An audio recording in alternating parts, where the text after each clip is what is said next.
பாட்டாளி சங்கத்தின் மாநில பொதுக்குழுவுக்கு வருகை தந்து எனக்கு முன்பு பேசி அமர்ந்த பாட்டாளி மக்கள் கட்சியின் பொதுச் செயலாளர் மரியாதைக்குரிய திரு வடிவேல் ராவணன் அவர்களே, பாட்டாளி மாணவர் சங்கத்தின் மாநில ஒருங்கிணைப்பாளர் தம்பி கீர்த்திரதன் அவர்கள், பாட்டாளி மாணவர் சங்கத்தின் மாநில தலைவர் தம்பி விஜயராசா அவர்கள், பாட்டாளி சங்கத்தின் மாநில செயலாளர்கள் தம்பி ஜானகிராமன் அவர்கள், தம்பி பாலு அவர்கள், தம்பி விஷ்ணு அவர்கள், தம்பி ரஞ்சித் குமார் அவர்கள், தம்பி சங்கர் அவர்கள், தம்பி ராகுல் அவர்கள், தம்பி செல்வேந்திரன் அவர்கள், தம்பி சத்ரியன் அவர்கள்,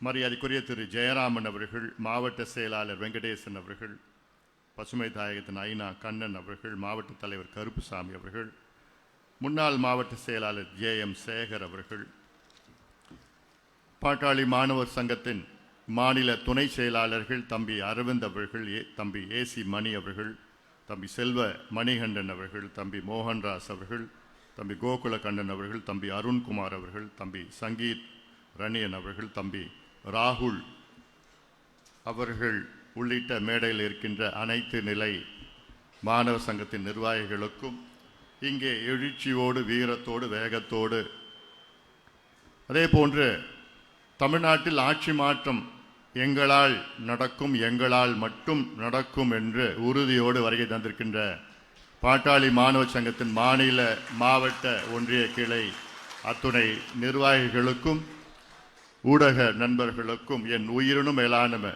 அன்பு பாட்டாளி சொந்தங்களே, உங்கள் அனைவருக்கும் இந்த அன்புமணி ராமதாசன் பணிவான வணக்கங்கள். உங்கள் அனைவரையும் நானும் ஒரு முறை அன்போடு வரவேற்கின்றேன். சிறப்பாக நடந்து கொண்டிருக்கின்ற இந்த மாநில பொதுக்குழு நல்ல தீர்மானங்களை நாம் நிறைவேற்றிருக்கின்றோம். எனக்கு முன்பு பேசிய அத்துணை தம்பிகளும் சிறந்த கருத்துக்களை உங்களுக்கு சொன்னார்கள். இந்த மாநில பொதுக்குழு இன்று கூட்டிய முக்கிய காரணம், பாட்டாளி மாணவர் சங்கம் இன்னும் வளர்ச்சி அடைய வேண்டும், இன்னும் குறிப்பாக மாணவிகள் அதிக அளவில் எண்ணிக்கைகளை சேர்க்க வேண்டும். அது மட்டுமல்ல, இன்னும் 2 மாதத்திலே தமிழ்நாட்டில் தேர்தல். இந்த தேர்தல் என்பது ஒரு மாநிலத்திற்கு மிக மிக முக்கியமான ஒன்று. இந்த மாநிலத்தினுடைய கொள்கைகள், கோட்பாடுகள், அந்த மாநிலத்தில் உள்ள பிரச்சனைகளை தீர்க்கின்ற வகையில் அரசுகளை நியமனம் செய்கின்ற அந்த தேர்தல், தேர்வு செய்கின்ற அந்த தேர்தல். அதனால்தான் இந்த தேர்தல் நமக்கு ஒரு மிக முக்கிய வாய்ப்பாக நாம் பயன்படுத்த வேண்டும். குறிப்பாக தமிழ்நாட்டில் உள்ள மாணவர்கள், நாம் மாணவர்கள் என்று சொன்னால் மாணவிகள் மாணவர்கள் 2 பேரும் சேர்ந்து, ஆண்கள் பெண்களை சேர்த்து தான் மாணவர்கள் நான் சொல்றேன். நான் மாணவர்கள் தான் ஒரு நாட்டினுடைய எதிர்காலம், அடித்தளம். மாணவர்கள் தான் நாட்டினுடைய முதுகெலும்பு. மாணவர்கள் அடுத்த கட்டத்திற்கு, நாம் அடுத்த இளைஞர்களாக, நாட்டின் வளர்ச்சிக்காக இவர்கள் தான் அங்கே அடித்தளமாக இருப்பது. ஒவ்வொரு நாட்டினுடைய வளர்ச்சி, வளர்ந்த நாடுகளுடைய முதுகெலும்பு மாணவர்கள். அதே போன்று இந்தியாவினுடைய முதுகெலும்பு உங்களை போன்ற மாணவர்கள். நீங்கள் எல்லாம் மாணவர் சங்கத்தின் தலைவர்கள். நீங்கள் மற்றவர்களுக்கு எடுத்துக்காட்டு. குறிப்பாக பாட்டாளி மாணவர் சங்கம் என்றால் மற்ற கட்சியில் உள்ள மாணவர் சங்கத்திற்கு எடுத்துக்காட்டாக நீங்கள் இருப்பீர்கள். அந்த அளவில் நீங்கள் எல்லாமே, நீங்கள் all of you are very special. காரணம், உங்களுக்கு அத்துணை பேருக்கும் நீங்கள் எல்லாம் தகுதியானவர்கள், திறமையானவர்கள். All of you are leaders by yourselves. அதனால்தான் நீங்கள் தேர்வு செய்யப்பட்டிருக்கிறீர்கள். ஆனால் இந்த களம் என்பது மிக முக்கியமானது. அதுவும் இப்போ இருக்கின்ற களம் என்றால் நான் சொல்வது அரசியல் களம். மாணவர்கள் அத்தனை பேரும் அரசியலுக்கு வர வேண்டும். அரசியல் என்பது என்ன? அரசியல் என்பது ஏதோ அரசியல்வாதி மட்டும் கிடையாது. அரசியல் என்பது உங்களுடைய அன்றாட வாழ்க்கை. நீங்க காலையில் எழுந்துக்கிறதுல இருந்து ராத்திரி தூங்குற வரைக்கும் அது அரசியல். காலையில் எழுந்துக்கிறதுல உங்க வீட்டை சுத்தி நடக்கின்ற பிரச்சனைகள், எழுந்து நீங்க போய் ஸ்கூலுக்கு போறது, பஸ்ஸில் போறது, இல்லை பள்ளிக்கூடம் போய் பள்ளிக்கூடத்தில் ஆசிரியர்கள் இருக்கிறாங்களா, பள்ளிக்கூடம் கட்டமைப்புகள் இருக்கிறதா, திருப்பி நீங்கள் வீட்டுக்கு வரீங்க, உங்கள் வீட்டுக்கு கரண்ட் பில் கட்டுறதுல இருந்து, நீங்கள் டிவி பார்க்கறதுல இருந்து, உங்கள் வீட்டினுடைய அந்த வரிகள் இருந்து எல்லாமே அரசியல் கலந்தது தான். அதனால அரசியல்வாதிகளும் தனியாக கிடையாது. எல்லாமே தமிழ்நாட்டில் 8 கோடி மக்கள் இருக்கின்றார்கள். 8 கோடி மக்களும் அரசியலில் கலந்து கொண்டிருக்கின்றார்கள், நேரடியாகவோ மறைமுகமாகவோ. இதை மாற்றி அமைப்பது தான் ஒரு நல்ல தலைமை, நல்ல ஒரு இயக்கம், நல்ல கட்சி. அதை மாற்ற துடித்து கொண்டிருப்பது தான் பாட்டாளி மக்கள் கட்சி. இன்னும் நமக்கு சரியான முறையில் வாய்ப்பு நமக்கு கிடைக்கல, கிடைக்கும், உறுதியாக கிடைக்கும். அது வரைக்கும் நம்ம கொள்கைகளை, நம்முடைய செயல் திட்டங்களை மக்களிடம் எடுத்து செல்ல வேண்டும். மக்களுக்கும் இன்னைக்கு தெளிவு வரணும். 30 ஆண்டுகளுக்கு முன்பு எப்படி அரசியல் தமிழ்நாட்டில் இருந்தது, இப்போ நம்ம மாறிட்டு வரோம். 30 ஆண்டுகளுக்கு முன்பு பார்த்தீங்கன்னா கிட்டத்தட்ட 30-35 விழுக்காடு மக்கள் தான் படித்த மக்கள் வாக்களித்தார்கள். இன்னைக்கு கிட்டத்தட்ட 70 விழுக்காடு மக்கள் படித்த மக்கள் வாக்களிக்கிறார்கள். இன்னும் ஒரு 20 ஆண்டுகளில் கிட்டத்தட்ட 90 விழுக்காடு மக்கள் படித்தவர்கள். அதெல்லாம் மாறிட்டு வருது. அதற்கேற்ப அரசியல் மாற்றங்கள், கொள்கைகளை நம்ம கொண்டு வரணும். நிறைய தீர்மானங்கள் நம்ம போட்டோம். தீர்மானங்களோட முக்கியத்துவம் உங்களுக்கு தெரியுதா இல்லையான்னு தெரியல. ஆனால் நீங்கள் தெரிஞ்சு கொள்ளுங்கள். இந்த தீர்மானங்கள் போட்டதை நீங்கள் தெரிஞ்சுக்கிட்டீங்கன்னா நீங்கள் அரசியல தலைகீழாக பேசலாம், கரைச்சி குடிச்சிடலாம். அவ்வளோ தெளிவான தீர்மானங்கள் உங்களுக்கு போட்டிருக்கு. இந்த தீர்மானங்கள் எல்லாமே மாணவர்கள் பாதிக்கக்கூடிய தீர்மானங்கள், இளைஞர்கள் பாதிக்கக்கூடிய தீர்மானம், பெண்கள் பாதிக்கக்கூடிய தீர்மானங்கள். அவர்களுக்கு விடிவு இந்த தீர்மானம் மூலமாக. அத்துணை பிரச்சனைகளையும் இந்த தீர்மானங்களாக நாங்கள் போட்டிருக்கிறோம். அதுவும் இப்ப இருக்கிற திமுக அரசு, அதாவது தமிழ்நாட்டில் கிட்டத்தட்ட 16 தேர்தல் நடைபெற்றது, சட்டமன்ற தேர்தல். இது அதுல 12 முதலமைச்சர்கள் தேர்வு செய்திருக்கின்றார் இதுக்கு முன்பு.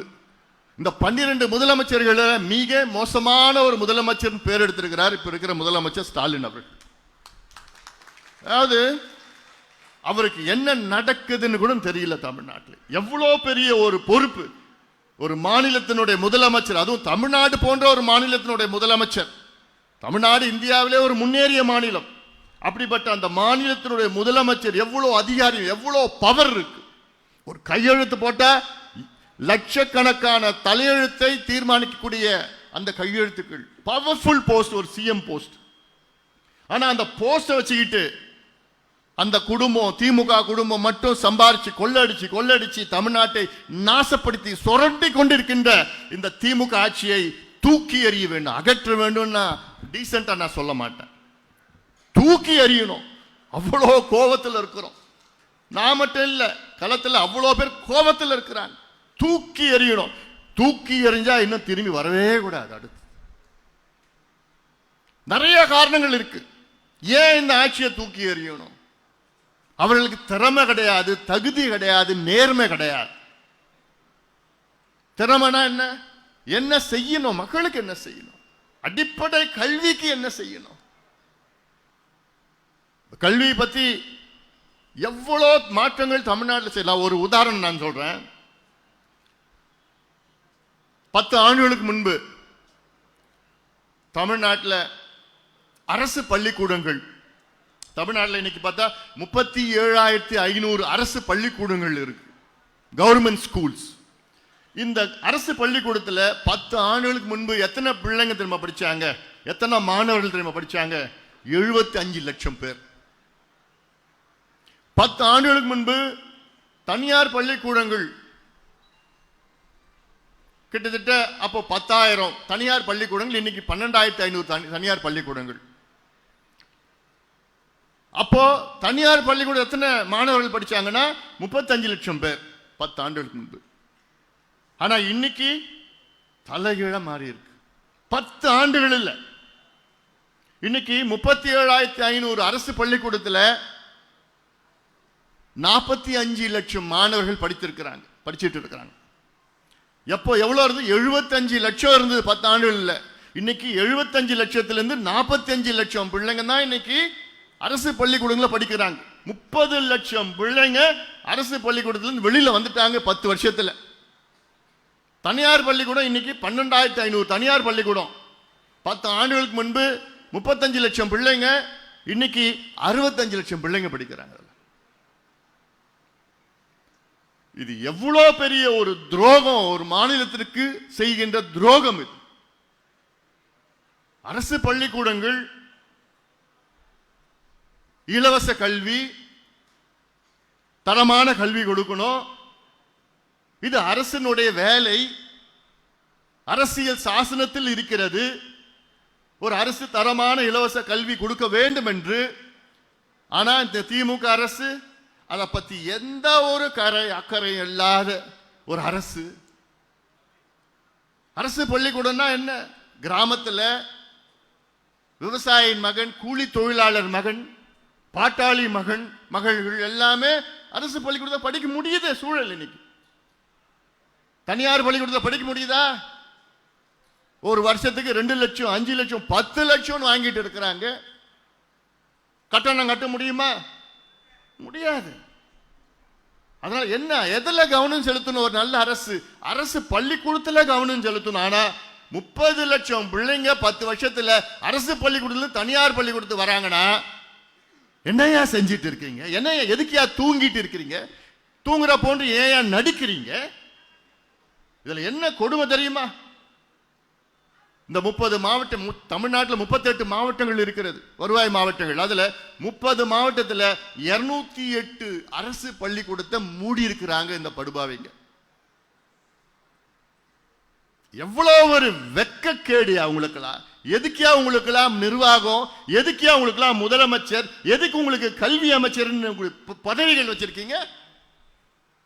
கஷ்டப்பட்டு உருவாக்கின அரசு பள்ளிக்கூடத்தை மூடறதுக்கேயா நீ எல்லாம் பொறுப்புல இருக்கிற?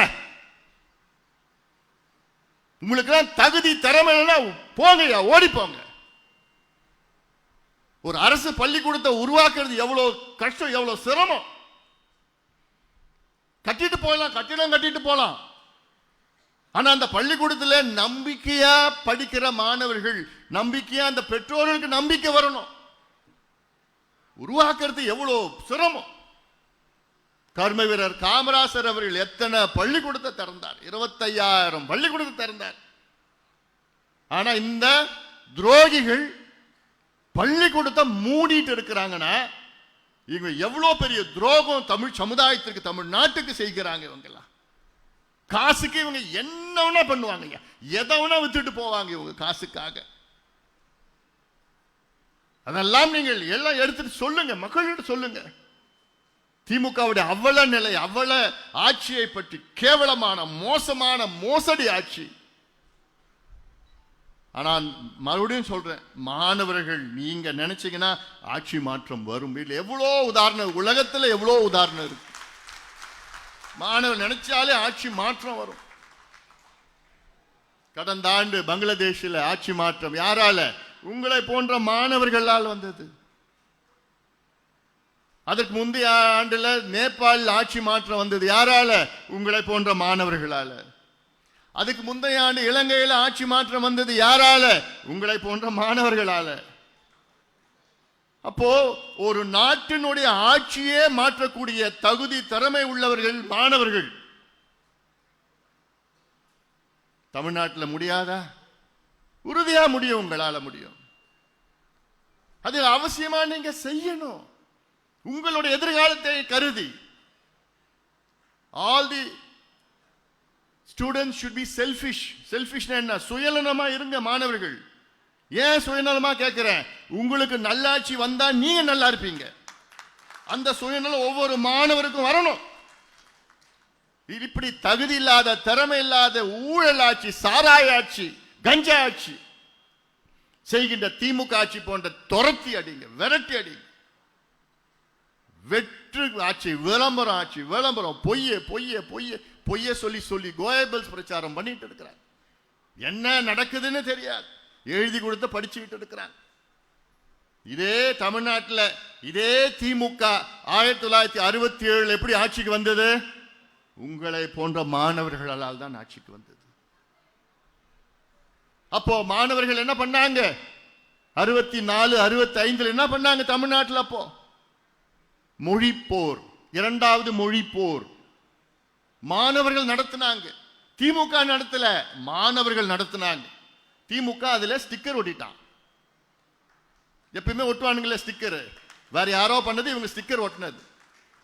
திமுக மாணவர்கள் தன்னந்தனியா சுயம்பாக அவர்கள் பொங்கி எழுந்து இரண்டாவது மொழிப்போர் தமிழுக்காக, நம் தமிழுக்காக மிகப்பெரிய போராட்டம் நடந்தது, கலவரம் நடந்தது, எவ்வளவு துப்பாக்கி சூடு நடந்தது. இதை திமுக காரன் பயன்படுத்திக்கிட்டு அதுல ஸ்டிக்கர் ஒட்டி நாங்க தான் சொல்லி 67 ஆட்சிக்கு வந்தாங்க. தமிழ் சொல்லிதான் ஆட்சிக்கு வந்தாங்க. ஆட்சிக்கு வந்த 67 இருந்து இன்னி வரைக்கும் தமிழுக்கு என்ன பண்ணாங்க திமுக? என்னையா பண்ணீங்க திமுக? தமிழ்நாட்டுக்கு தமிழுக்கு தமிழ்நாடு என்ன பண்ணீங்க? மொழிக்கு என்ன பண்ணீங்க? வெக்கக்கேடியா, வெக்கக்கேடு. இந்தியாவில் 29 மாநிலங்கள் இருக்கு. 29 மாநிலங்கள், பெரிய மாநில சிறிய மாநிலங்கள், யூனியன் டெரிட்டரியில 29 மாநிலங்கள்ல ஒரே மாநிலத்தில் மட்டும்தான் தாய்மொழி படிக்காம பட்டம் வாங்கலாம். இதை விட ஒரு வெக்கம் எங்கேயாவது இருக்குமா? 29 மாநிலத்தில் தன் தாய்மொழி படிக்காம பட்டம் வாங்குற மாநிலம் வெக்கக்கேடியா தமிழ்நாடு தான். வெக்கக்கேடு, வெக்கப்படணும். நம்மலாம் கேரளாவில் மலையாளம் படிக்காம பட்டம் வாங்க முடியாது. ஆந்திரா தெலுங்கு படிக்காம பட்டம் வாங்க முடியாது. கர்நாடகாவில் கன்னடம் படிக்காம பட்டம் வாங்க முடியாது.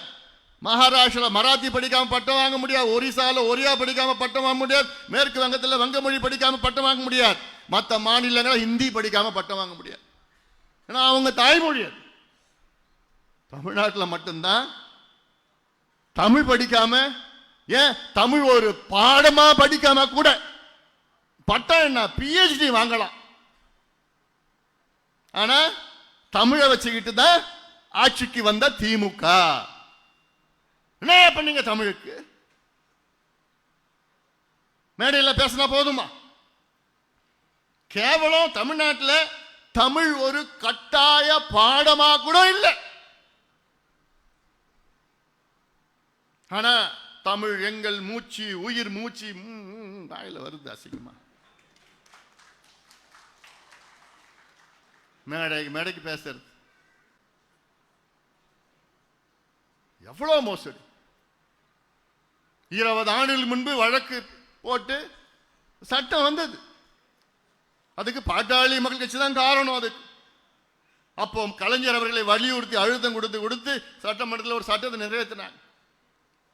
10 ஆண்டுகளில் 10வது தேர்வுல தமிழ் கட்டாயமா ஒரு பாடம். அந்த 10 ஆண்டுகள் முடிந்த உடனே அப்புறம் வழக்கு போட்டு நிலுவையில் இருக்கு. இன்னைக்கு 20 ஆண்டுகளாக உச்ச நீதிமன்றத்தில் நிலுவையில் இருக்கிற வழக்கு. என்ன வழக்கு? தமிழ்நாட்டில் தமிழ் ஒரு கட்டாயமா பாடமா கொண்டு வரணும்னு ஒரு வழக்கு 20 ஆண்டு காலமாக உச்ச நீதிமன்றத்தில் நிலுவையில் இருக்கு. எல்லாத்துக்கும் உச்ச நீதிமன்றம் ஓடுறீங்க. உங்களுக்கு ஊழல் பிரச்சனைனா உச்ச நீதிமன்றம் போய் ஸ்டே வாங்கிட்டு வரீங்க. மணல் கொள்ளையில் ஈடுபட்டவங்களுக்கு காப்பாற்றுறதுக்கு உச்ச நீதிமன்றம் போய் ஸ்டே வாங்குற. டாஸ்மார்க் ஊழலுக்காக நீங்க இங்க வழக்கு தொடர்ந்தா உடனே உச்ச நீதிமன்றம் வாங்கிட்டு ஸ்டே வாங்குறீங்க. ஏன் இந்த தமிழ் ஒரு கட்டாய பாடமா கொண்டு வரதுக்கு உச்ச நீதிமன்றம் இருக்கிற வழக்கு 20 ஆண்டு காலமா நிலுவையில் இருக்க வழக்கு ஏன் கொண்டு வர முடியல? உன்னால ஏன் முடியல? உனக்கு மனசு இல்லை, தெரியல, உணர்வு கிடையாது. நம்ம மொழியை பத்தி மக்களை பத்தி எந்த அக்கறையும் கிடையாது. தமிழ் அதாவது பள்ளிகளில் தமிழ் ஒரு பயிற்று மொழியாக கொண்டு வரணும்னு 25 ஆண்டுகளுக்கு முன்பு ஒரு வழக்கு. அந்த வழக்கு இன்னும் பெரிய வழக்கு. 25 ஆண்டு காலமா உச்ச நீதிமன்றத்தில் நிலுவையில் இருக்கிற வழக்கு. அப்போ இவங்கெல்லாம் தமிழை பத்தி பேசுவதற்கு தகுதி கிடையாது. திமுக தமிழை பத்தி எங்கேயாவது யாராவது பேசணும்னா தட்டி கேட்கணும். நீங்கெல்லாம் அமைதியா ஏரியான்னு சொல்லணும். உங்களுக்கு பேசுறதுக்கு, தமிழை பத்தி பேசுறதுக்கு கூட தகுதி இல்லாதவங்க நீங்கள். தமிழ் வச்சுட்டு தான் ஆட்சிக்கு வந்தீங்க. எவ்வளோ வாக்குறுதிகள் கொடுத்தாங்க இந்த தேர்தலில். நாங்கள் ஆட்சிக்கு வந்தவுடன் முதல் வாரத்திலே நீட்டு தேர்வை நாங்க ஒழிப்போம். முதல் வாரத்தில் முதல் நாள்ல அந்த ரகசியம் எங்களுக்கு மட்டும்தான் தெரியும்னு ஒருத்தர் சொன்னார். இப்பதான் அவர் துணை முதலமைச்சராக இருக்கிறார். கேட்டு வாங்க, என்ன ரகசியம்? தெருவாவே பிரச்சாரம் பண்ண. நீட்டு தேர்வால இன்னைக்கு 50 மாணவர்கள் மாணவிகள் இறந்திருக்கிறார்கள், உயிரை மாய்த்து கொண்டிருக்கின்றார்கள். 50 பேர் தமிழ்நாட்டில். நீட்டு தேர்வு வேண்டாம், அவசியமற்றது. நீட்டு தேர்வு தமிழ்நாட்டுக்கு மட்டுமல்ல, இந்தியாவுக்கே சமூக நீதிக்கு எதிரானது, கிராமப்புற மாணவர்களுக்கு எதிரானது, ஏழை மாணவர்களுக்கு எதிரானது, தேவையில்லாது. ஆனா அப்படி ஒரு பொய்யை எதுக்கியா சொன்ன? உங்களுக்கு தெரியும் மத்திய அரசு தான் அதுல முடிவு பண்ணணும் தெரியும். இப்ப எதுக்கு பொய்ய சொன்ன? இதே பொய்யத்தானே எத்தனை முறை சொல்லிட்டு மீண்டும் மீண்டும் பொய்ய சொல்லிட்டு வர. உங்களால முடியலன்னா முடியல சொல்லிட்டு போ. நாங்கள் ஆட்சிக்கு வந்தவுடன் கல்வி கடன் ரத்து பண்ணுவோம், நகை கடன் ரத்து பண்ணுவோம், உழவர் கடன் ரத்து பண்ணுவோம். எவ்வளவு ஒரு துரோகம் செஞ்சிருக்கு திமுக. கல்வி கடன் கிட்டத்தட்ட 20,000 கோடி கல்வி கடன், அதுல 10,000 கோடி தான் இருக்கு. அதுல எலிஜிபிள் பார்த்தா 5,000 கோடி. உனக்கு 5,000 ரூபாய் கொடுக்க தெரியுது இல்ல?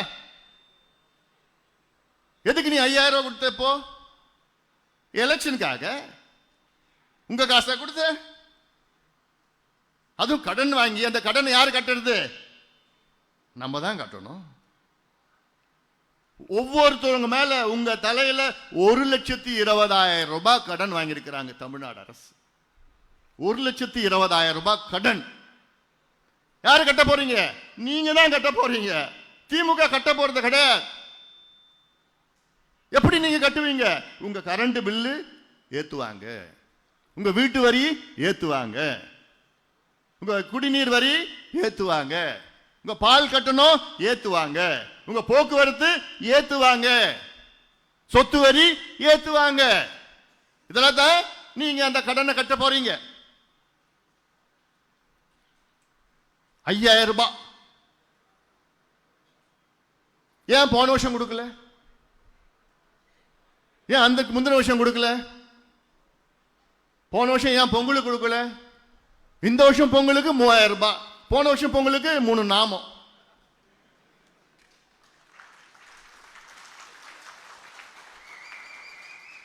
ஏன் போன வருஷம் தேர்தல் இல்ல, இந்த வருஷம் தேர்தல். நான் கேட்கிறேன், 5,000 ரூபாய் கொடுக்கிற கடனை வாங்கி இந்த 5,000 ரூபாய் 5,000 கோடி இந்த மாணவர் கடனை ஏன் கடனை வாங்கி நீ அடைக்கல? நான் கேட்கறது நியாயம் தானே? நீ சொன்னதானே 5 ஆண்டுகளுக்கு முன்பு தேர்தல் அறிக்கையில நாங்கள் ஆட்சிக்கு வந்து மாணவர் கடனை நாங்கள் தள்ளுபடி செய்வோம், ரத்து செய்வோம் சொன்னீங்களா இல்லையா? அது ஏன் 5 ஆண்டு காலமா நீங்க செய்யல? எவ்வளவு ஆகும்? 5,000 கோடி. ஓட்டுக்காக, நீங்க பணத்துக்காக நீங்க 5,000 கோடி நீங்க கடனை வாங்கி நீங்க கொடுக்குறீங்களா? 5,000 ரூபாய் கொடுக்குறீங்களே, அந்த மாணவர் கடன் ஏன் தள்ளுபடி செய்யல? அதுக்கு ஏன் வாங்கி செய்யல? இதெல்லாம் நீங்க சிந்திக்க வேண்டும். இந்த 5,000 ரூபாய் நேற்று முந்தா நாள் வந்தது, இன்னைக்கு வரை காணாம போயிடுச்சு. எங்க போச்சு? டாஸ்மார்க் கடைக்கு போயிடுச்சு. இன்னும் ஒரு நாள் 2 நாள்ல முடிஞ்சிடும். இன்னும் ஒரு வாரத்தில் அவங்களுக்கு என்னன்னு கூட தெரியாது. இன்னும் 2 மாசம் இருக்கு எலெக்ஷனுக்கு. அது ஒரு பொருட்டா ஒண்ணு மக்கள் நினைக்கல, ஒண்ணு நினைக்கல. இவங்க நினைச்சிட்டு இருக்காங்க 5,000 ரூபாய் கொடுத்துட்டோம் ஓட்டு போட்டு விடுவாங்க. ஒன்றும் ஆக போறது கிடையாது. இதெல்லாம் நீங்க மக்களிடம் சொல்லுங்க. இன்னைக்கு சத்துணவு ஊழியர்கள் 10 லட்சம் பேர் இருக்கிறாங்க. அங்கன்வாடி ஊழியர்கள், பணியாளர்கள், சத்துணவு ஊழியர்கள் 10 லட்சம் பேர் இருக்கிறாங்க. அன்னைக்கு போய் பார்த்தா போராடிட்டு இருக்காங்க, தெருவில் உட்காந்துட்டு இருக்காங்க. பாவம், இவ்வளோ வருஷமா போராடிட்டு இருக்காங்க, எவ்வளோ மாசமா போராடிட்டு இருக்காங்க. இப்போ உட்காந்துட்டு நான் போய் பேசினா, ஐயா எங்களுக்கு வர்றது 6,500 ரூபாய் 7,000 ரூபாய். நாங்கள் வீட்டு வாடகை கொடுப்போமா, எங்கள் பிள்ளைங்களை படிக்க வைப்போமா, நாங்கள் சாப்பிடுவோமா, எங்கள் குழந்தைங்களுக்கு பாலை கொடுப்போமா, என்னையா நாங்கள் செய்ய முடியும் 7,000 ரூபாயில்? நாங்கள் உழைக்கிறோம். அரசு கிட்ட கேட்டால் எங்ககிட்ட பணம் இல்லை. என்ன சொல்லுறாங்க? திமுகல நிதி கிடையாதான். சத்துணவு ஊழியர்களுக்கு கொடுக்கறதுக்கு நிதி இல்லையா? துப்புரவு பணியாளர்கள் நாங்க இல்லைன்னா தமிழ்நாடு சென்னையில் நாரிடும். நாங்க தான் அந்த குப்பையை நீங்க போடுற குப்பையெல்லாம் நாங்க தான் பொறுக்கிட்டு இருக்கிறோம். அவங்க சொல்றாங்க. அவங்க என்ன கேட்டாங்க? இன்னும் கொஞ்சம் ஊதியம் உயர்த்தி, நிரந்தர ஊதியம். திமுக என்ன சொன்னாங்க? எங்க கிட்ட நிதி இல்லை. மருத்துவர்கள் போராடிட்டு இருக்கிறாங்க. அவங்க என்ன சொல்றாங்க? நாங்க எங்க உயிரை பணைய வச்சு நாங்க வேலை செய்யறோம். எங்க கோரிக்கை என்ன? மத்திய அரசு அங்க ஊதியம், மத்திய அரசு மருத்துவர்கள் என்ன ஊதியம் கிடைக்குதோ எங்களுக்கும் அது வேணும். நியாயமான கோரிக்கை. செவிலியர்கள் கொரோனா காலத்தில் நாங்கள்லாம் எவ்வளோ பேர் நாங்கள் உயிரை பணைய வச்சு நாங்கள் வேலை செஞ்சோம். மக்களுக்கு எவ்வளோ பேர் இறந்தாங்க. மருத்துவர்கள், செவிலியர்கள் இறந்தாங்க. மருத்துவர்களை விட செவிலியர்கள் தான் அதிகமாக வேலை செய்கிறாங்க. செவிலியர்கள்லாம் காலையில் 7 மணிக்கு வந்துடணும், சாயங்காலம் 7 மணிக்கு தான் போக முடியும். நர்ஸ் மருத்துவர்கள் 9 மணிக்கு வருவாங்க, 2 மணிக்கெல்லாம் போயிடுவாங்க. அவங்க என்ன கேட்டாங்க? எங்களுக்கு ஊதிய உயர்வு வேணும். தமிழ்நாடு அரசு, ஸ்டாலின் அரசு என்ன சொன்னாங்க? எங்க கிட்ட நிதி இல்லை. இடைநிலை ஆசிரியர்கள் அவங்க கோரிக்கை என்ன? எத்தனை லட்சக்கணக்கான மக்கள் போராடிட்டு இருக்கிறாங்க. என்ன கோரிக்கை? சமநிலை ஊதியம், சமநிலை விலை. தமிழ்நாடு அரசு என்ன சொல்லுது? எங்களுக்கு நிதி இல்லை. அப்போ இவ்வளோ உழைக்கின்ற வர்க்கம் மக்களுக்காக பணியாற்றி கொண்டு, உழைத்து கொண்டு, உயிரை மாய்த்து கொண்டு, உயிரை பணைய வைத்து மக்களுக்காக வேலை செய்கின்ற, பணியாற்றுகின்ற இவ்வளோ அரசு ஊழியர்கள், பணியாளர்கள் இவ்வளோ பேர் வேலை செய்யறாங்க. அதுக்கெல்லாம் திமுக கிட்ட பணம் இல்லையா? அரசு கிட்ட பணம் இல்லையா? நிதி கிடையாது. ஆனா தேர்தலுக்காக உங்களுக்கு 3000 ரூபாய், 5000 ரூபாய் உங்களுக்கு நிதி கிடைக்குது. எங்கிருந்து வந்தது அந்த நிதி? அதுவும் முன்பணமா. மாசம் 1000 ரூபாய் கொடுக்கிறது நாங்க முன்கூட்டியே கொடுத்துடுவோம். ஏன்னா யாராவது நீதிமன்றம் போய் அதை தடுத்து நிறுத்திடுவாங்களாம். அடப்பாவீங்களா. ஒரு திட்டம் நடைமுறையில் இருந்ததுன்னா தேர்தல் வந்தாலும் சரி வரலனாலும் சரி அந்த திட்டம் தொடரும். யாரும் நிறுத்த முடியாது. யாரும் கோர்ட்டுக்கு போக முடியாது. யாரும் கோர்ட்டுக்கு போறது கிடையாது. இப்படி ஒரு பொய்யை சொல்லி அடுத்த மாசம் கிடைக்காது அவங்களுக்கு. அதுவும் சொல்லிவிடுங்க பெண்கள் கிட்ட. ஏமா 5000 முடிஞ்சு போச்சு இல்ல, அடுத்த மாசம் 1000 ரூபாய் வராது, அடுத்த மாசம் 1000 ரூபாய் வராது, அதுக்கு அடுத்த மாசம் 1000 ரூபாய் வராது. அதுவும் கோடை காலத்தில் 2000 ரூபாய் முன்பணம் கொடுக்குறாங்களா? ஏன் போன வருஷம் கோடை வரலையா? அதுக்கு முந்தின வருஷம் கோடையே வரலையா? இவ்வளோ ஒரு மோசடி 420 ஆட்சி தமிழ்நாடு பார்த்தது கிடையாதுப்பா. இவ்வளோ மோசடி, இவ்வளோ பொய், இவ்வளோ பித்தலாட்டம் செய்கின்ற ஒரு ஆட்சி திமுக. அதனால தானே அவ்வளோ கோபத்தில் உணர்வு பூர்வமா இந்த 100 நாள் நடைபயணம் நீங்க பார்த்திருப்பீங்க. ஒவ்வொரு பகுதிக்காக நான் வந்தேன். நான் 38 மாவட்டத்தில் கிட்டத்தட்ட 34 மாவட்டத்துக்கு நான் போனேன். எதுக்கு போனேன்? மக்களை திரட்டி, மக்களுடைய உரிமைகள், பெண்களே எழுங்கள், வாருங்கள், போராடுங்கள், புரட்சி செய்யுங்கள், மாணவர்களை, இளைஞர்களை புரட்சி செய்யுங்கள், வீதிக்கு வாருங்கள், இந்த கொடுங்கோல் ஆட்சியை எதிர்த்து புரட்சி செய்யுங்கள், மாணவர்களை, இளைஞர்களை வாங்க. ஏன்னா அவ்வளோ ஒரு மோசமான ஆட்சி. ஒரு முதலமைச்சர், ஒரு 3-4 அதிகாரிகள் வைத்து தான் அரசாங்கம் நடக்குது, அவ்வளவுதான். ஒரு 4 வியாபாரிகளை கூட சேர்த்து வச்சிருக்கிறாங்க. வியாபாரிகள்னா யாரு? அமைச்சர்கள் போர்வையில் வியாபாரிகள் 4 பேர் அமைச்சர்கள். அவங்க வியாபாரிகள் நான் சொல்லுவேன், அமைச்சர்கள் சொல்ல மாட்டேன். எல்லாத்தையும் கூறு போட்டு காசுக்காக வித்து வித்து வித்து வித்து நாசப்படுத்தி கொண்டு. அல்ல நம்பர் 1 யாருன்னா எத்திராஜுலு வஜ்ரவேலு என்கின்ற ஏவா வேலு. இருக்குது, நிறைய இருக்குது. இப்போ வச்சிருக்கிறோம். அவருக்கு இந்த சமுதாயம் பார்த்தாலே அப்படியே வயிற்றெரிச்சல். அவர் பேசுறதே பாரு, ஸ்கூல் பாய்ஸ் நம்மளை பார்த்தா காமிப்போம் யார் நம்ம ஸ்கூல் பாய்ஸ் காமிச்சிடலாம். அது மட்டும் இல்லை, இன்னைக்கு நம்ம கட்சிக்கு உள்ள இருக்கிற இந்த சூழல், இந்த குழப்பங்கள் காரணமே திமுக. திமுகவுடைய கைகூலிகள் தான் ஐயா சுத்தி இருக்கிறாங்க. சூழ்ச்சி பண்ணி எப்படியாவது நம்ம கட்சியை பலவீனப்படுத்தணும்னு நினைச்சிட்டு இருக்கிறாங்க. ஆனால் அதை விட 10 மடங்கு அதிகமாக பலம் பெற்றிருக்கிறது நம் கட்சி. பலமாக இருக்கிறது, உணர்வாக இருக்கிறது. இந்த ஒரு காரணம் போதும் திமுகவை வீட்டுக்கு அனுப்புவது. இந்த ஒரு காரணம் போதும். பார்த்துக்கலாம், நானும் தயாரா இருக்கிறேன். உறுதியாக ஆட்சி மாற்றம் நடக்கும். அதனால்தான் நாம் நல்ல கூட்டணிக்கு நாம் சென்றிருக்கின்றோம். நீங்கள் விரும்பிய கூட்டணிக்கு நாம் சென்றிருக்கின்றோம். வெற்றி கூட்டணி நம்முடைய கூட்டணி. அனைத்து இந்திய அண்ணா திராவிட முன்னேற்ற கழகம் தலைமையிலான தேசிய ஜனநாயக கூட்டணி வெற்றி கூட்டணி. உறுதியாக நாம் வெற்றி பெறுவோம். உறுதியாக நாம் வெற்றி பெறுவோம். இந்த 2 மாதத்துல நீங்க பார்க்க போறீங்க. திமுக சிங்கிள் டிஜிட்ல வரும். சிங்கிள் டிஜிட்ல வரும் திமுக. 1991 திமுக நடந்ததுதான் இப்ப நடக்க போகுது. அப்போ 1 ஜெயிச்சாங்க, கலைஞர் மட்டும் ஜெயிச்சார் 91. அதே நிலைமை தான் இப்ப வரப்போகுது. பார்த்துக்கலாம். ஏன்னா அந்த அளவுக்கு மக்கள் எல்லாம் கோபத்தில், ஆத்திரத்தில் இருக்கிறாங்க, கொந்தளிப்பா இருக்கிறாங்க. குறிப்பா பெண்கள், பெற்றோர்கள், இளைஞர்கள். நாங்கள் ஆட்சிக்கு வந்தா 5.5 லட்சம் அரசு வேலைகளை நாங்கள் உருவாக்குவோம், வேலை வாய்ப்பை நாங்கள் கொடுப்போம். 5.5 லட்சம். யாரு? ஸ்டாலின் அவர்கள் சொன்னது. நேற்று சொல்றார் வேலை வாய்ப்பை இவர் கொடுக்கிறாராம். ஒரு 30,000 பேருக்கு கொடுத்தார். மொத்தம் பார்த்தா 94,000 பேருக்கு கொடுத்துருக்காங்க, வேலை கொடுத்துருக்காங்க. 5 ஆண்டு காலத்தில் வெறும் 94,000 பேருக்கு அரசு வேலைகள். எல்லா துறைகளிலும் சொல்லிட்டு இருக்கேன், எல்லாம் சேர்த்து தான் நான் சொல்றேன். இது நான் சொல்லல, திமுக அரசு சொன்னது.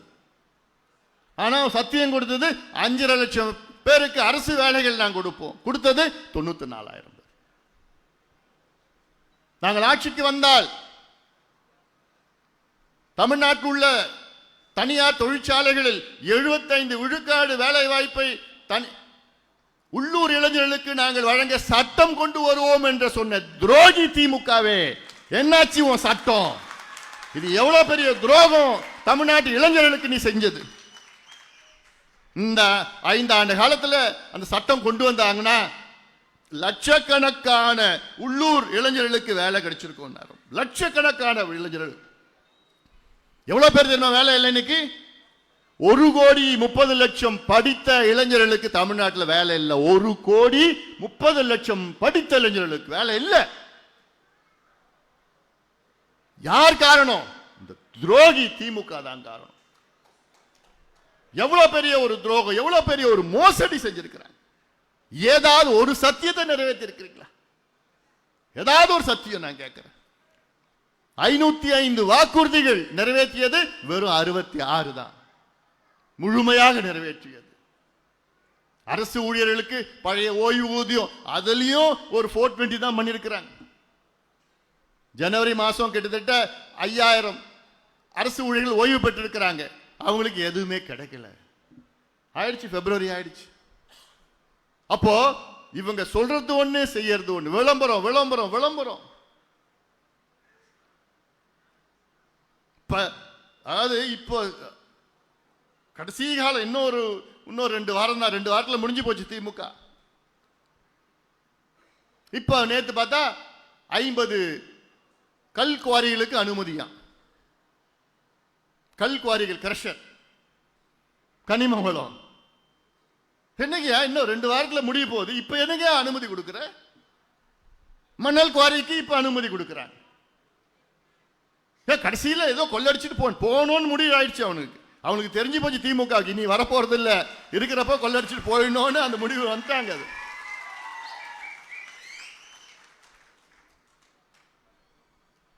கடந்த 16 நாள்ல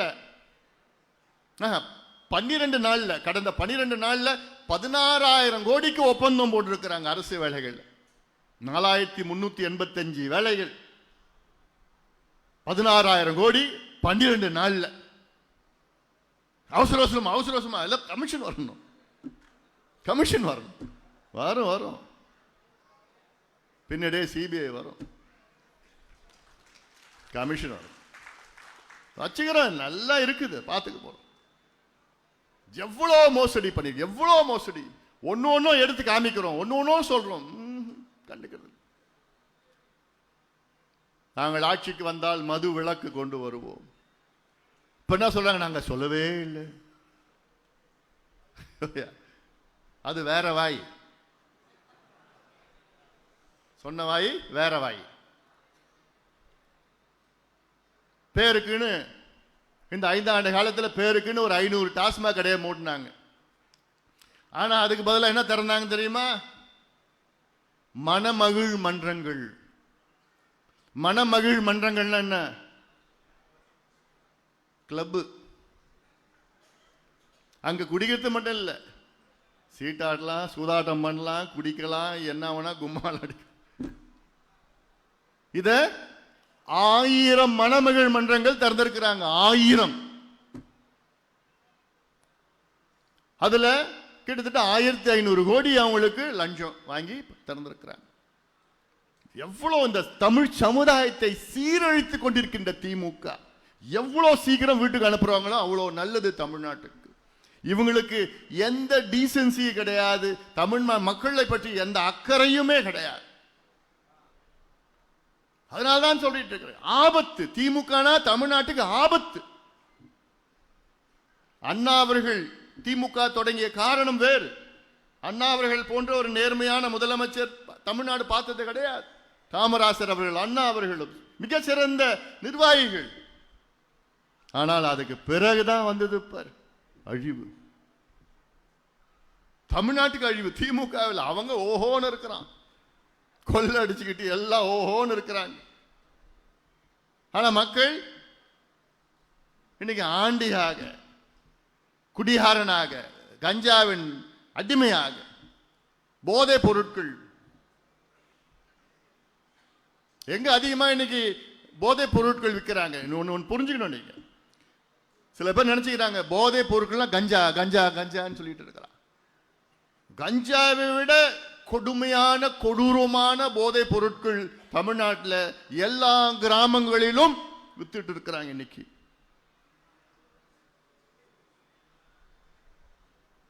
காக்கேன், ஹெராயின் சொல்லுவாங்க, எல்எஸ்டி, ஃபென்டனைல், மெத்தைலாம்ஃபெட்டமைன், இதெல்லாம் அமெரிக்காவில் என்னென்ன கிடைக்குதோ எல்லாமே தமிழ்நாட்டில் குக்கிராமத்தில் கிடைக்குது.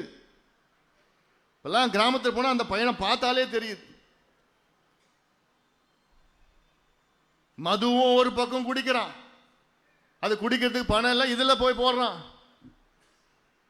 அவனுக்கு அந்த போதையில அவன் மிருகமா மாறிடுறான். என்ன நடக்கிறான்னு தெரியல. அதனால்தான் அடிக்கிறான், கட்டை எடுத்து மண்டையை அடிக்கிறான். அவன் சாதாரணமா இருந்தானா மண்டையை அடிச்சு கொலை பண்ணுவானா? அவனுக்கு எப்படி, அவனுக்கு என்ன செய்யறான்னு அவனுக்கே தெரியல. 4 பசங்க சேர்ந்து ஒருத்தனும் அடிக்கிறானுங்க. இதெல்லாம் ஒழுங்கா இருந்தானே அதெல்லாம் பண்ண மாட்டானுங்க. 8 வயசு குழந்தைய 10 வயசு 12 வயசு பாலியல் கொடுமைகள், வன்கொடுமைகள் தமிழ்நாட்டில் நடந்துட்டு இருக்கு. பெண்களுக்கு எதிரான குற்றங்கள் இந்தியாவிலே அதிக தமிழ்நாட்டில் தான். எவ்வளவு பெரிய மாநிலம், எவ்வளவு அமைதியான மாநிலம், எவ்வளவு நல்ல மாநிலமா இருந்தது. இவங்க வந்தாங்க, நாசப்படுத்திட்டாங்க, கலாச்சாரம் சீரழிவு.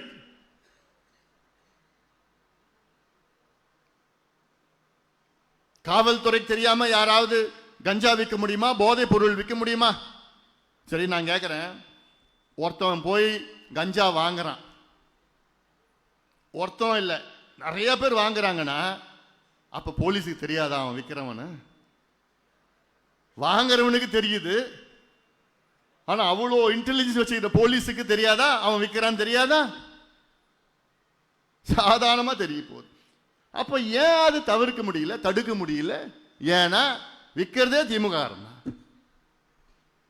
அல்ல சில நேர்மையான காவல்துறை இருக்கிறாங்க, அவங்க பிடிச்சி கிடிச்சு ஏதாவது பண்ணாங்கன்னா கூட உடனே போன் வரும்.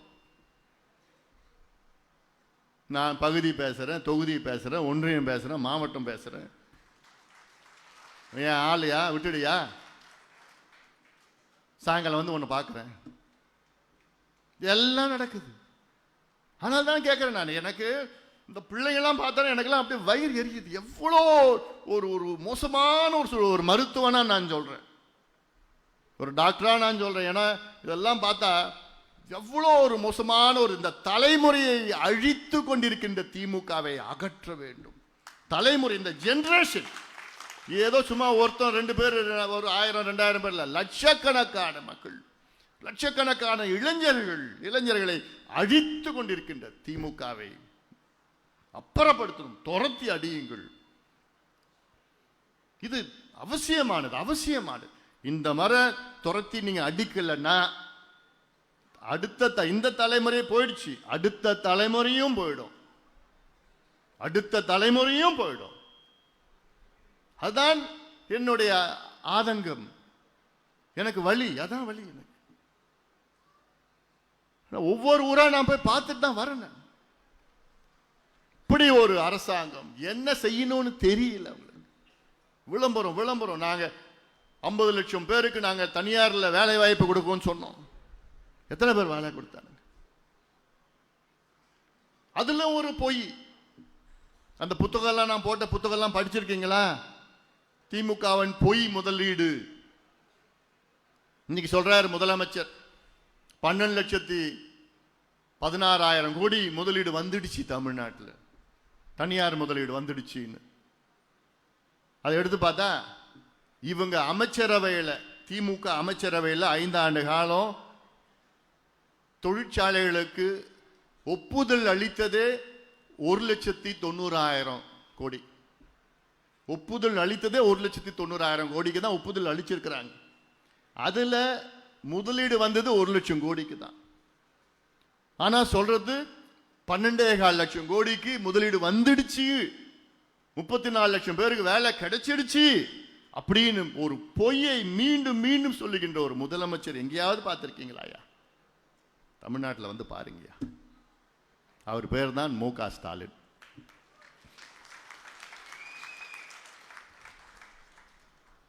இன்னொரு பொய்யை சொல்றார்.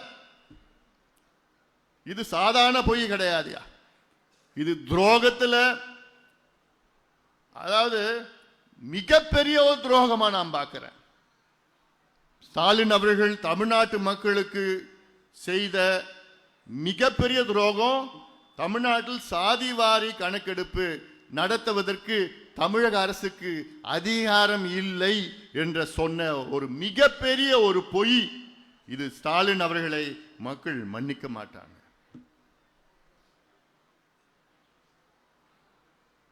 எவ்வளவு பெரிய ஒரு பொய்யை முதலமைச்சர் ஸ்டாலின் அவர்கள் சட்டமன்றத்துக்குள்ள பேசுறார்.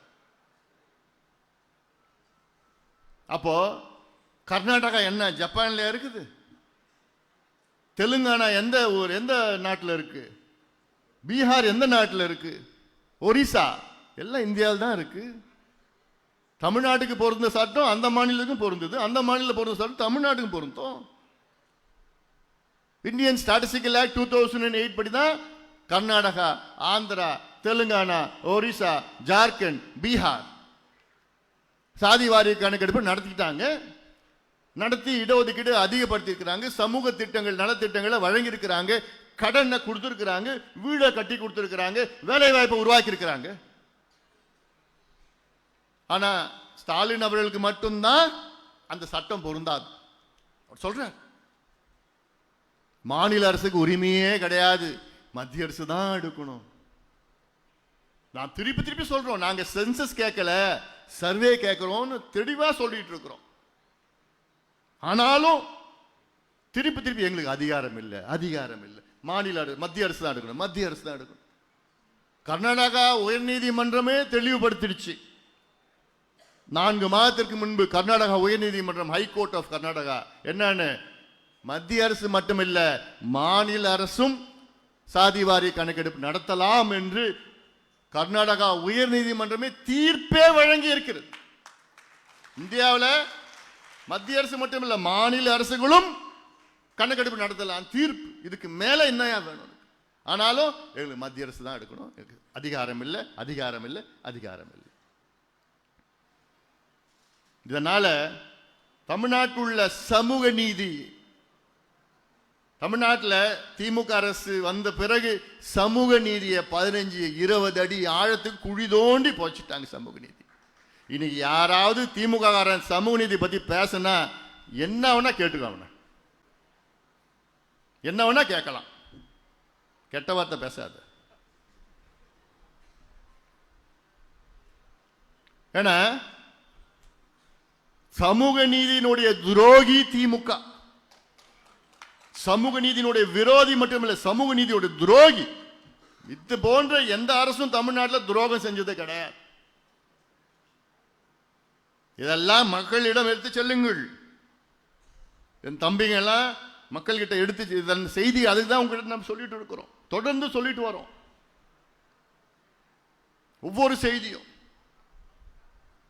தமிழ்நாட்டில்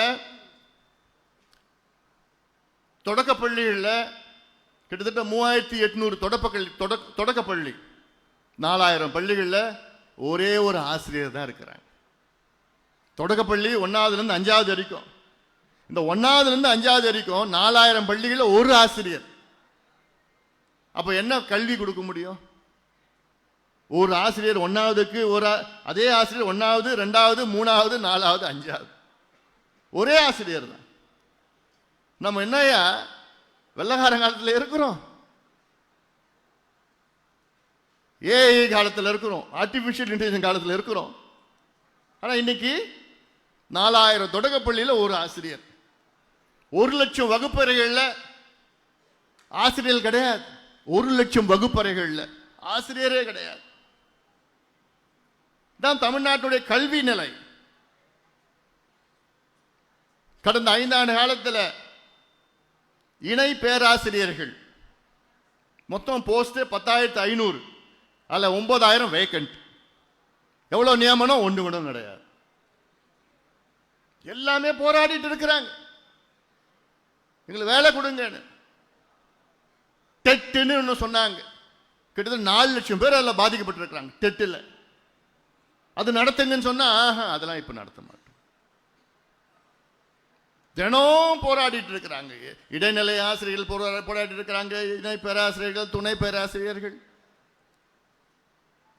ஒப்பந்த ஆசிரியர்கள், ஒவ்வொரு யாருக்கு எல்லாத்துக்கும் இவங்க வாக்குறுதி, நாங்க ஆட்சிக்கு வந்தா உங்களை திட்டத்தை உங்களை கோரிக்கை நிறைவேற்றுவோம். எல்லாமே இவங்களை நம்பி ஓட்டு போட்டாங்க. கிடைச்சது பார், நாமம் போட்டார் ஸ்டாலின்.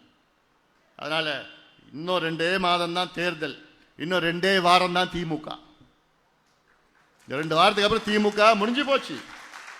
தேர்தல் அறிவிச்சிடுவாங்க, அவ்வளவுதான். தேர்தல் அறிவிச்சதுக்கு அப்புறம் இனி திமுக வராது, நம்ம கூட்டணி தான் வரும். அவங்க கூட்டணிக்குள்ளே அவங்க முடிச்சிடுவாங்க. காங்கிரஸ் குழப்பம் பண்ணிட்டு இருக்கிறாங்க. காங்கிரஸை தோக்கடிக்கிறதே திமுக தான். பார்த்துட்டு தான் இருங்க, பாருங்க. இதில் நிறைய சிக்கல்கள் இருக்காங்க. நம்ம கூட்டணி சுமூகமா நல்லா போயிட்டு இருக்கு, வேகமா போயிட்டு இருக்கு, எல்லாம் இருக்கு. இந்த தேர்தல் அதிமுகவுக்கும் திமுகவுக்குமான போட்டி. இந்த தேர்தல் இதுதான் யதார்த்தம், இதுதான் நிலவரம்.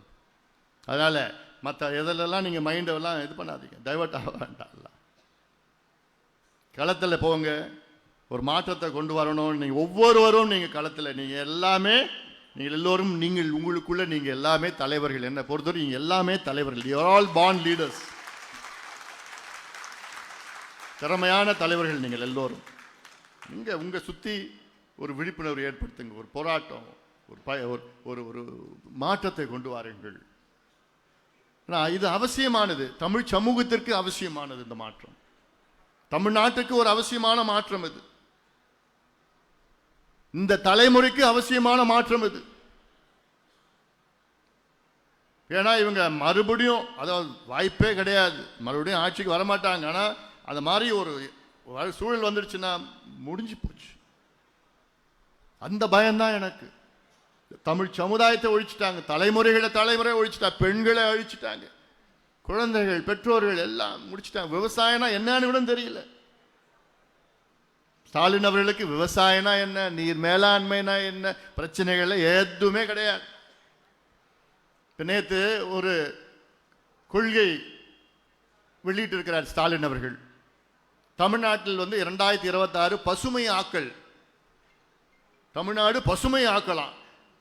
ஸ்டாலின் அவர்கிட்ட போய் கேட்டா என்னன்னு சொன்னா அவருக்கு தெரியாது.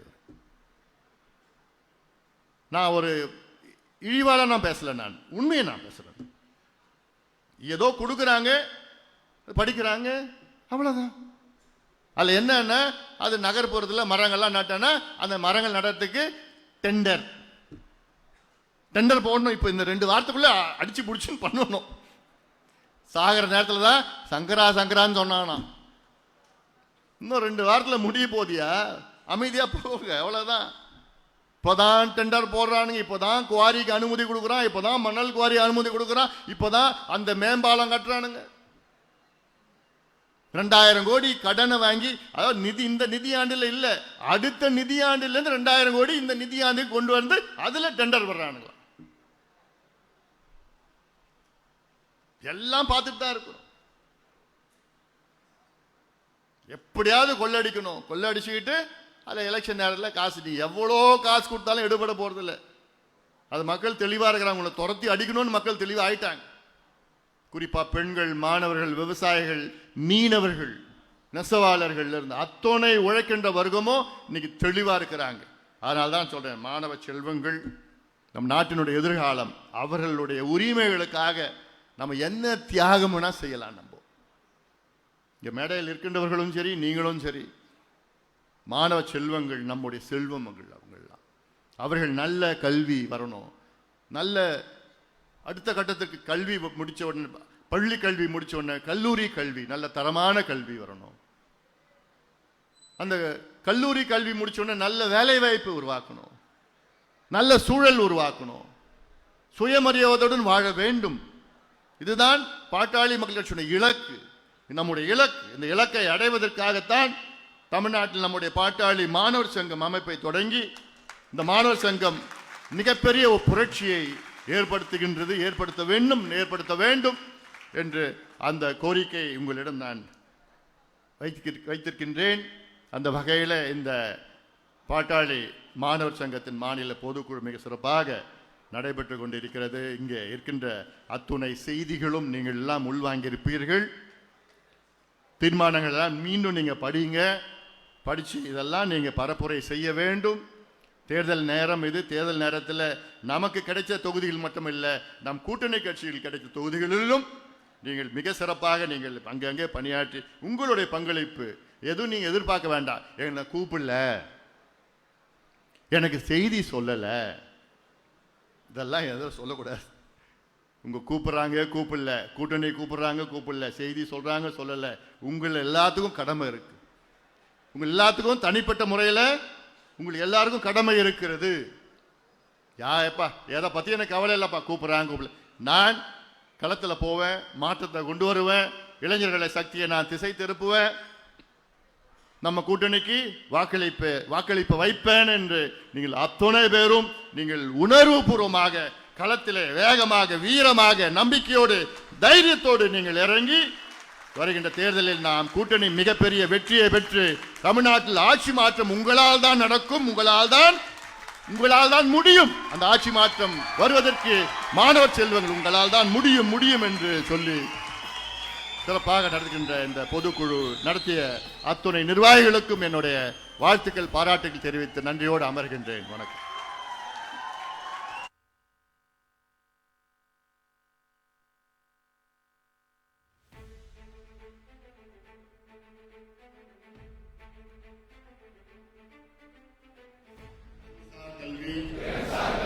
அறிவுசார் கல்வி, தொழில் கல்வி கட்டாயமாக வழங்கப்படுவதை உறுதி செய்ய பாடுபடுவோம்.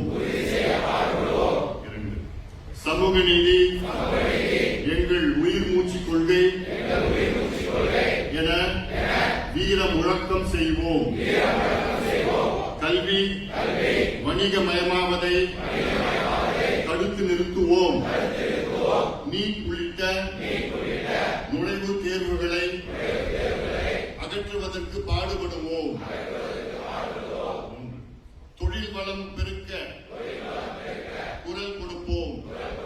தொழில் நிறுவனங்களை சாத்திய சாத்தியமான முதலீட்டில் தொடங்கி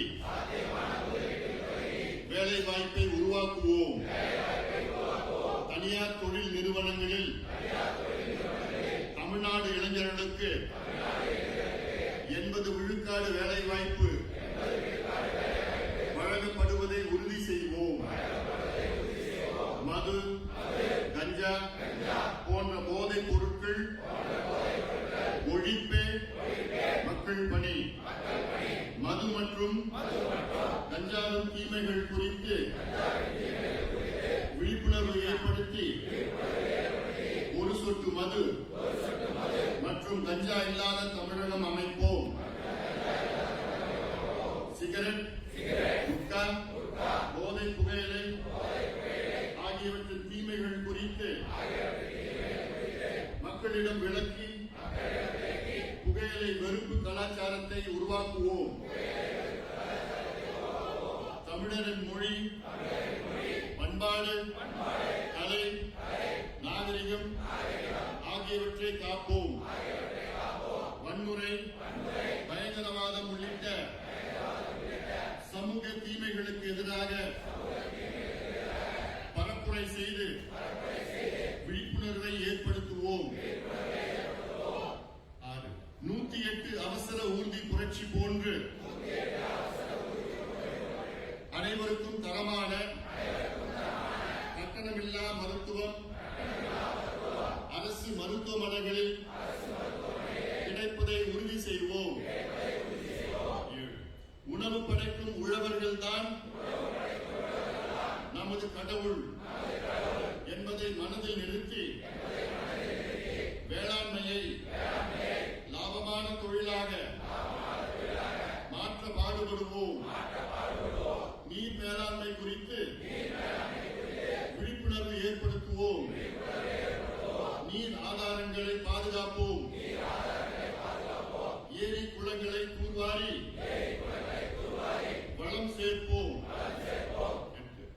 ஒரு பைசா ஊழல் இல்லாத நேர்மையான தூய்மையான ஆட்சி அமைக்க உறுதியேற்போம். ஓட்டுக்கு பணம் கொடுக்கும் கலாச்சாரத்தால் ஏற்படும் தீமைகள் குறித்து மக்களிடம் பரப்புரை செய்வோம்.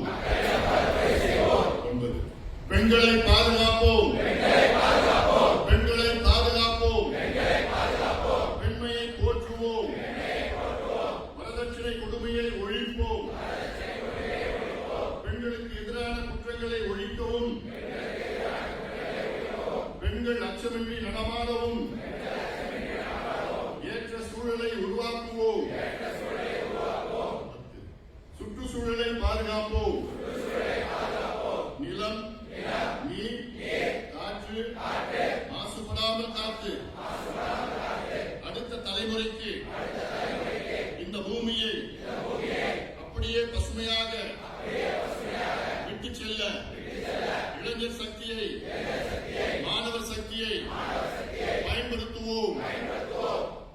மேற் சொன்ன 10 கட்டளைகளை நெஞ்சில் நிறுத்தி என் தமிழ் சமுதாயம் உயர, தமிழ்நாடு முன்னேற, என் நாடு உயர